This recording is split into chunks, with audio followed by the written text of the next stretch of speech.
Oh man, why? Whole electrical panel hatch has some major issues going on with it. I got some thinking to do.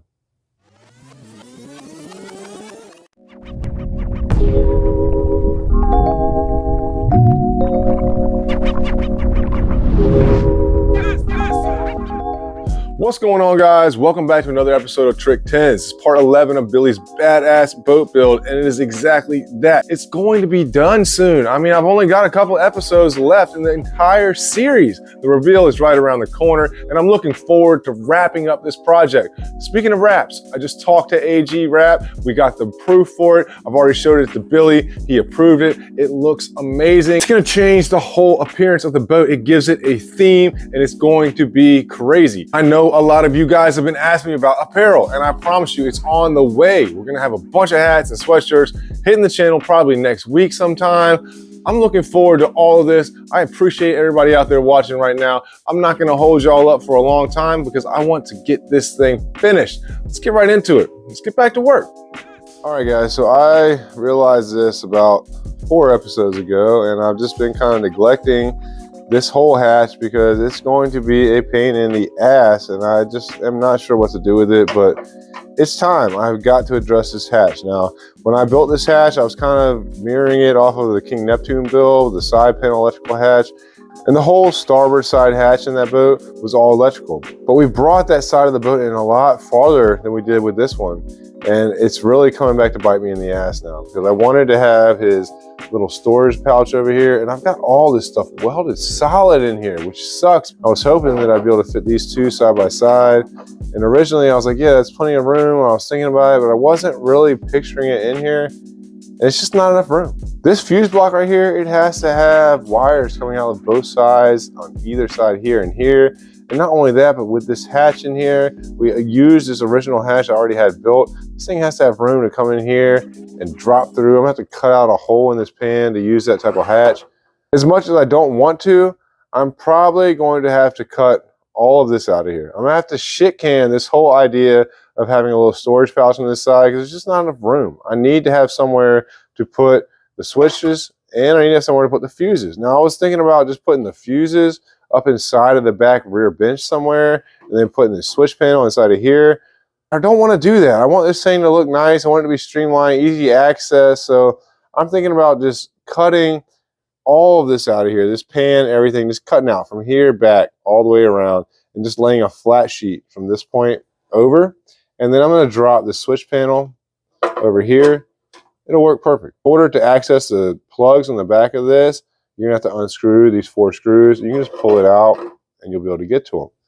And then this fuse block, I can square this thing up because I'm going to have probably one big hole here with about a 1.5 inch hole. This side's going to have a 1 inch hole. Then I'm going to have 3 1/2 inch holes on either side of this. Told him I have it ready to go. Wasn't even thinking about how much work's going to be involved in it, but he's going to come pick this hatch up tomorrow.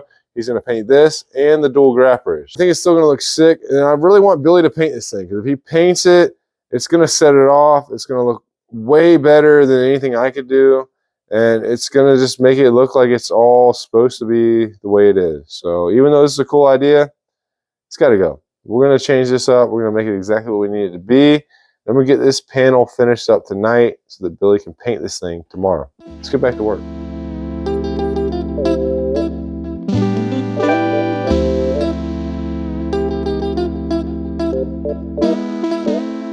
All right, so this piece cut out of here, easier than expected, but I gotta trash this. It's not gonna work. And this whole modification in here probably cost me about 3 hours of labor, roughly 225 bucks. But this is like the hub, and this is the heart of the whole build where everything is controlled from. So I want this thing to look sick. I really want Billy to paint this. So I'm gonna finish this up tonight and get this thing done. Put you guys back on the time lapse. Let's get back to work.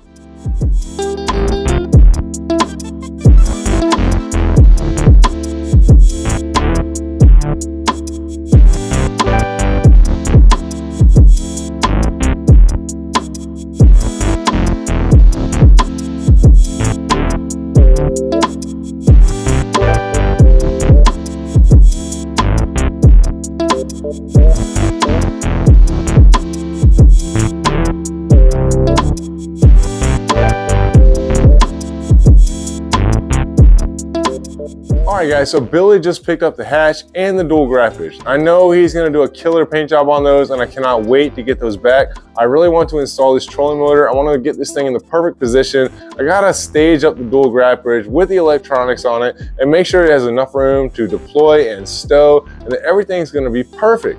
But Billy actually ordered another sheet of turf. I told him he might need another sheet of turf because he's going with the purple marble hydro turf.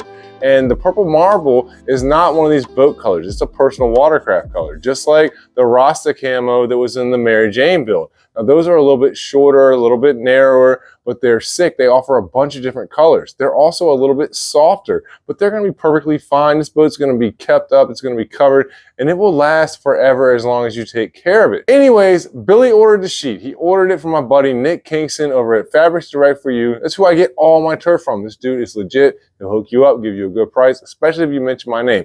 The fish sheet that he ordered actually came in a solid purple. It was not Nick's fault. He ordered it as a purple marble. That's just what HydroTurf sent him.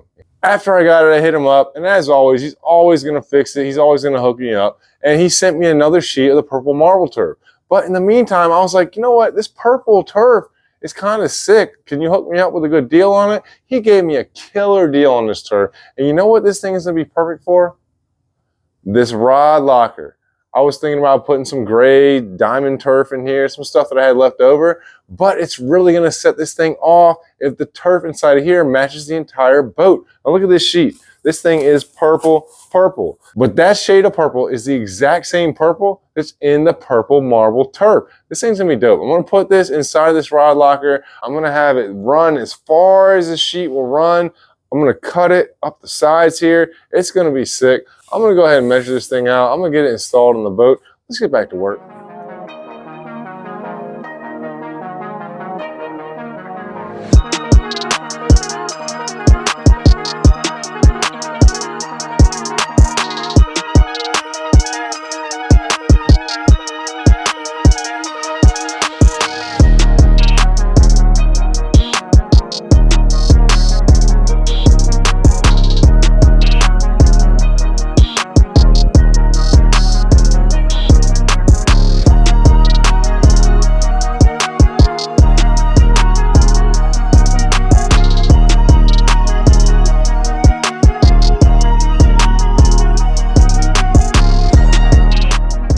So I got the rod locker completely turfed, and man, this thing turned out sick. I love this purple. It pops. It looks so clean and smooth in there. I'm hyped that I got this sheet and I kept it because it's going to make this rod locker look 1,000 times better when you open that lid and see that bright purple with the black lights in there. Definitely a good move.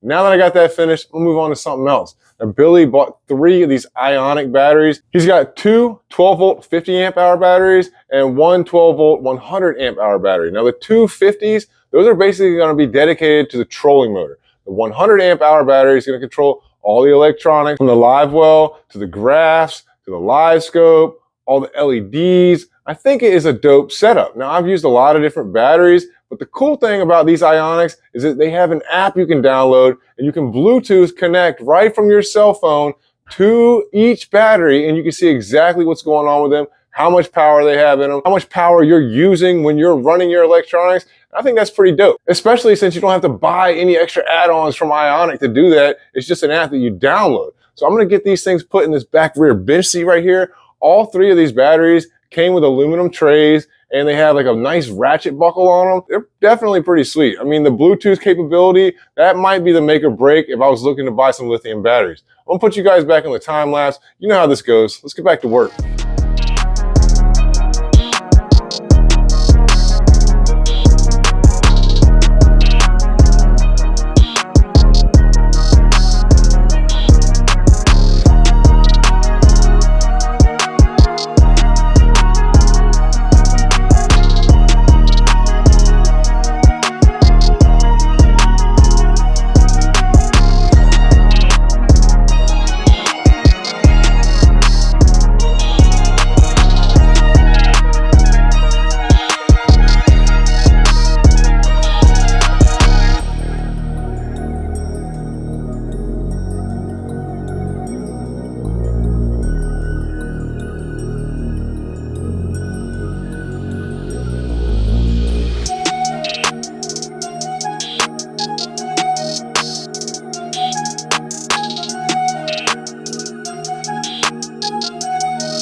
All right, so all 3 ionic batteries are set up.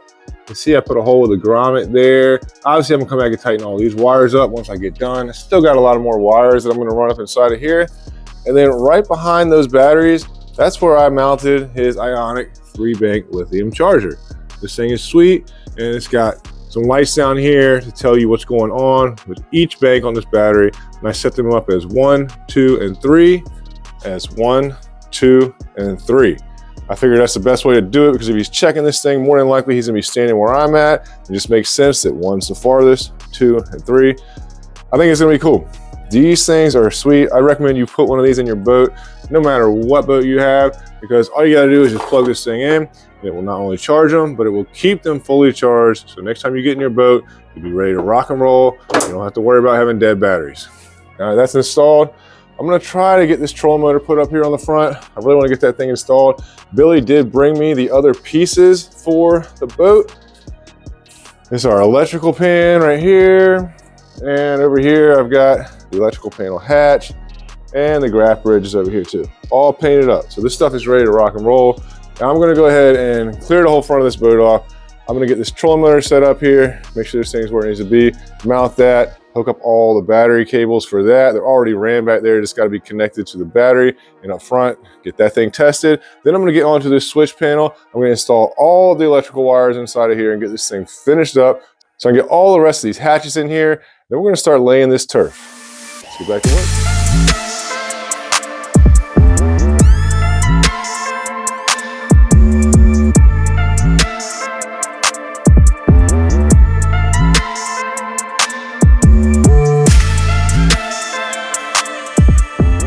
All right, so I got the recessed foot pedal dropped in, I got the graph bridge staged up, and I went ahead and put 1 volt into this trolling motor just to hold it in place so I can make sure it'll deploy and stow correctly. I'm still gonna move it around a little bit and play with it and get the exact placement I want it, but it's gonna be very close to where it's sitting right now. I made a mistake. When I made this diamond plate bracket underneath this trolling motor, I made it a certain size and I was planning on bringing it all the way out the side of this front bow right here. Now, I didn't do that, obviously. I had an idea at the last minute when I was installing it to bring it over a little bit. I can suck this trolling motor in a little bit so it doesn't stick out the side and run the risk of getting hit at the dock or someone walking into it when it's on the trailer. It was a bad idea. I should have just rolled with my original idea and everything would have been fine. Now, I've got a little issue. Not the end of the world.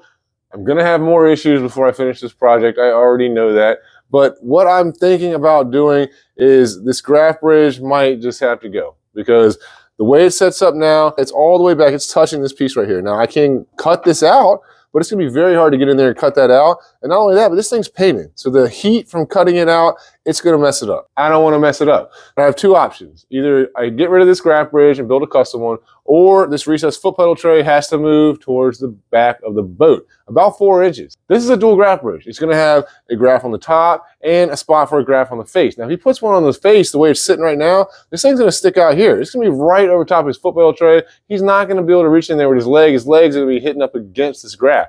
So I've got some thinking to do to figure out exactly what I'm gonna do with that. Either way, it's gotta get done quick because I'm trying to get this thing finished up. I'm gonna go ahead and change gears while I brainstorm on that. I'm gonna go ahead and get all of this electronics hooked up and installed into this electrical panel. Now the electrical panel just got painted, thing's sick. This is not hard, it just takes a little bit of time. I mean, the figuring, I just did this in the last like 3 boats that I worked on in the past month, so it's very fresh in my memory. It's gonna be simple to do. It's just gonna take a little bit of time. And I gotta label everything, gotta make everything nice and neat, and make sure he has room to pull these panels out and extra slack. So I'm gonna put you guys back in the time lapse. And I'm gonna give you a walkthrough of what I did, why I did it, and how I did it as soon as I get finished. Let's get back to work.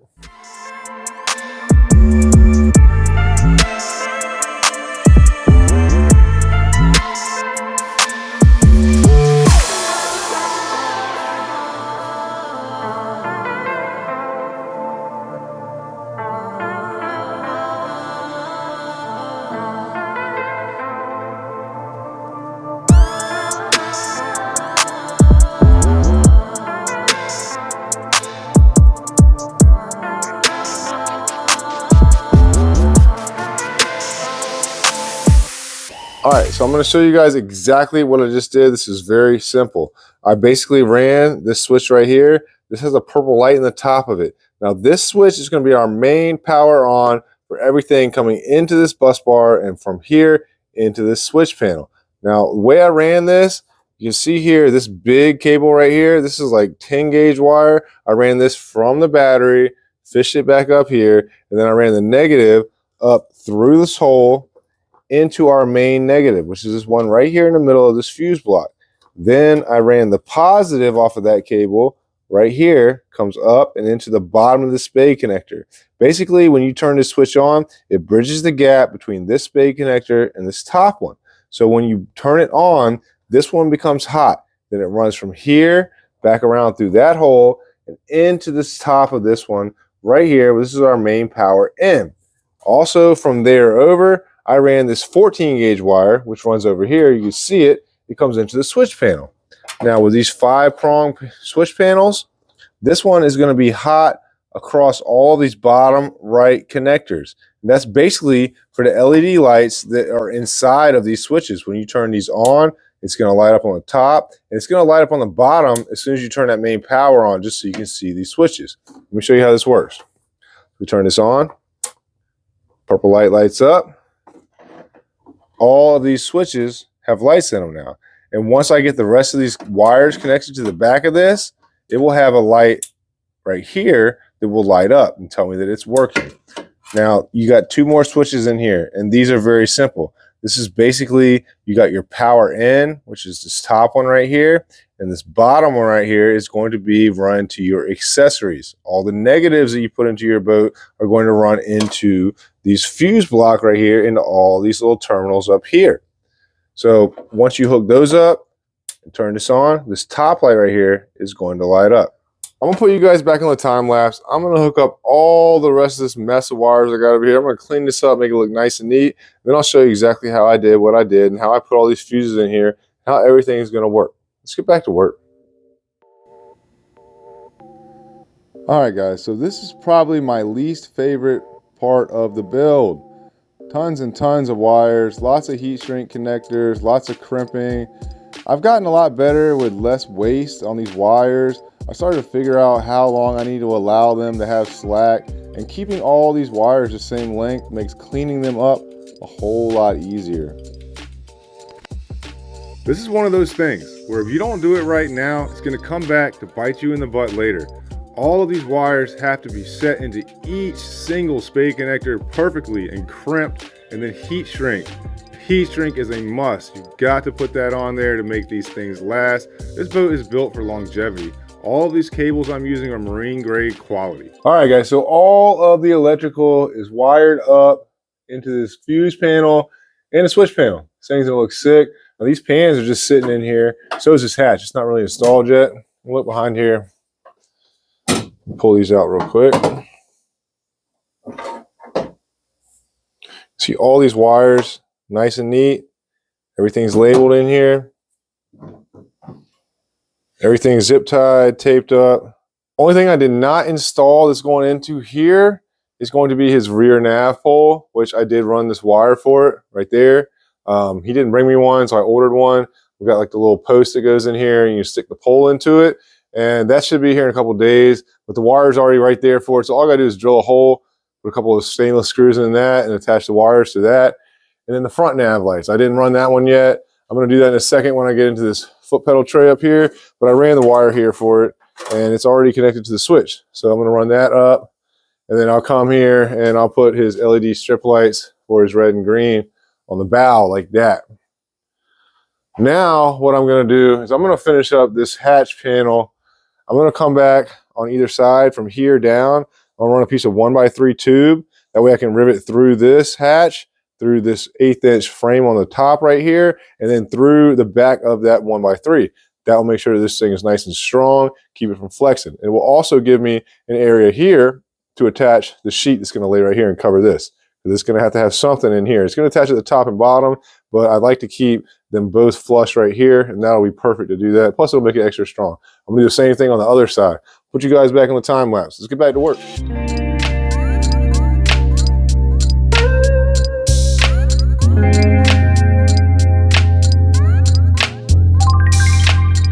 All right, guys, so I got a good one for you. I got the rest of the switches in here, and I got the screws in here to install it. And look, the door closes perfectly. Awesome. When I was putting the switch panel in, I was looking at it, I was like, man, this thing is so close. It's got about 1/8 of an inch of clearance between the lid and the top of these switches. What I didn't take into consideration is that when you push these switches, they stick up a little bit higher. So when you close the door, it turns the switches off. Fun. I just had a feeling that this switch panel was going to come back to bite me in the ass one more time. What I'm going to have to do now is I'm going to have to build a recessed pan, kind of just like the one over here, which is what I should have done with this switch panel in the beginning, but I was trying to do something different. And every time I end up doing something different, I always end up doing it twice, sometimes 3 times. It's a learning curve. It's the nature of the beast. But now I know what I got to do. I'm going to fix that. That should be, fingers crossed, the last issue I'm going to have with the switch panel, because I've got to move on to something else. I need this thing to be done. I mean, all the wires are in here. It does pose an issue to putting this recessed pan in here, because what I'm going to have to do is cut out a hole and drop that pan in there. Well, all those wires are already ran and hooked up to the back of these switches. So unless I'm going to disconnect every single wire, which I don't want to do, I'm going to try to cut this out with the wires in there, which means I'm probably going to have to take these rivets out I just put in, remove the panel so I can protect those wires, wrap something around them to keep them from getting sparks and getting cut. Then I'm going to have to take the piece that comes out with the switch panel and cut through that, bend it, pull those wires out, and then fish the thing back through the hole that's going into the new switch panel. Hopefully I can do that without disconnecting all those wires. If I have to disconnect all the spade connectors, I will. I'm going to mess with that tomorrow. I've had enough of this electrical pan for today, so I'm going to let this thing sit. I'm going to build this pan that I need, and we'll come back to that. I'm going to move on to something else. I'm trying to get all these wires ran in here before I start putting the sheeting in here and all of the decking and everything like that and the hatches permanently. I don't want to have any extra wiring to have to fish underneath there, because it's going to be a lot harder once everything is installed. I also have to run the transducer off the back of this transom, which is going to run up into the side panel. He's got a swing arm bracket. It's going to house a graph there. And I need to run another transducer up in the front off the trolling motor, and it's going to run up underneath the front deck and into the graph. It's going to sit on the graph bridge, and the live scope transducer off the trolling motor. That's also going to run back under the front deck. And then I have to install the black box up in this big tackle storage compartment area and power all that. I need to run power wires up to the front graph, the side graph. I'm going to run an extra power cable up to the front. That way when he adds another graph on at a later date, he'll already have power for it. Now the boat is getting wrapped in 4 days, so I don't have a lot of time to finish this up. The plan is to drop 2 more videos after this one of this boat. Now the next video is going to pick up right where I'm leaving off. I'm going to finish the rest of this electrical. I'm going to put the rest of this metal work in here, and I'm going to turf the entire boat. I'm hoping to incorporate the graph bridge, get all the graphs installed, and basically finish everything, the jack plate, the outboard, so that in the next video, it will basically be a reveal video. Hopefully we can put this thing on the water. We're going to go test it, see what type of speeds we can get out of it, check out the live well, make sure everything's working. I just want to see how this thing handles on the water. I really want to get a walkthrough video of it. So this thing is coming to an end very quick. Now I know that this video isn't as long as some of the other ones, but the bottom line is I got to get this video out because I've got to finish up this other one in the next 3 days and then drop the reveal video to you guys. I appreciate you guys watching. Hit that like, subscribe button, leave a comment. I love hearing feedback, no matter what it is. It really helps me out when I know what you guys are thinking. I got a lot to do, so I'm gonna get back to work. I'll see y'all next time.